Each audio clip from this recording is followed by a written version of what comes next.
पिछले हफ्ते मेरी भाभी का कोरोना सिटी स्कैन कराया गया तो उसमें कोरोना पॉजिटिव पाई गई।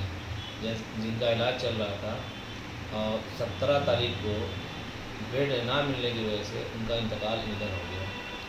और जबकि मैंने यहाँ के सीएमओ साहब को कॉल किया और यहाँ के जीएम साहब को भी कॉल किया और अपनी भारतीय जनता पार्टी के संगठन को भी कॉल किया, लेकिन किसी ने भी एक बेड तक ना दिलवाया, जिसकी वजह से उनकी मौत हो गई। अगर समय रहते बेड मिलता शायद उनकी जान बच सकती थी। बहरहाल मैं आप लोगों से यही कहना चाहता हूँ कि आप लोग अपने जान माल की हिफाजत करिए और घर में रहिए और जहाँ तक हो सके बेवजह घर के बाहर ना निकलें। और मैं आदरणीय प्रधानमंत्री श्री नरेंद्र मोदी जी से और हमारे सूबे के मुखिया आदरणीय मुख्यमंत्री श्री योगी आदित्यनाथ जी से मांग करता हूँ कि यहाँ बनारस की हाल बहुत ही चिंताजनक है। जब हम लोग जैसे पदाधिकारियों को एक बेड ना मिला तो आम लोगों का क्या हाल होगा। मैं मोदी जी से और मुख्यमंत्री जी से यही मांग करता हूँ कि यहाँ पर ध्यान दें, बाकी लोग की जान बचाया जा सके, ऑक्सीजन की कमी ना होने पाए। क्योंकि यहाँ पर प्राइवेट हॉस्पिटल में मैंने बात किया था, जहाँ 100 सिलेंडर की रोज़ाना ज़रूरत है, वहाँ पर 20 से 30 सिलेंडर ही मिल पा रहा है ऑक्सीजन का, जिसकी वजह से बहुत सारे लोगों ने अपनी दम तोड़ दिया।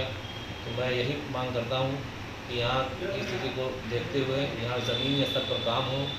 और मैं संगठन के लोगों से भी यही चाहता हूँ कि राजनीति इस समय करने की ज़रूरत नहीं है। इस समय लोगों की जान बचाने की ज़रूरत है। जब यहाँ की आवाम जिंदा रहेगी, यहाँ के नेता जिंदा रहेंगे, तब राजनीति हो जाएगी। राजनीति ईमानदारी से करें, मेरा यही मकसद है। मेरे परिवार के साथ हुआ और किसी परिवार के साथ ना हो। और मैं अपनी भाभी की मग़फ़िरत के लिए दुआ करता हूँ। और जितने लोग भी यहाँ पर जिन लोगों का इलाज के बगैर मौत हुआ, उन सब लोगों के प्रति मैं दुख प्रकट करता हूँ, व्यक्त करता हूँ।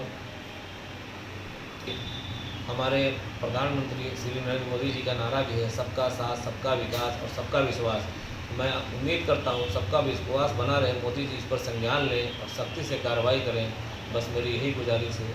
और एक बार फिर मैं लोगों से बता दूँ, ये कोरोना जानलेवा है, इससे बचें। खुद को बेवजह घर से बाहर ना निकलें, बस मेरी यही विनती है। क्योंकि जान एक बार चली जाएगी फिर वापस नहीं आएगी, और एक जान जाने से क्या परिवार वालों को गुजरती है, ये हम लोगों ने बहुत करीब से महसूस किया है।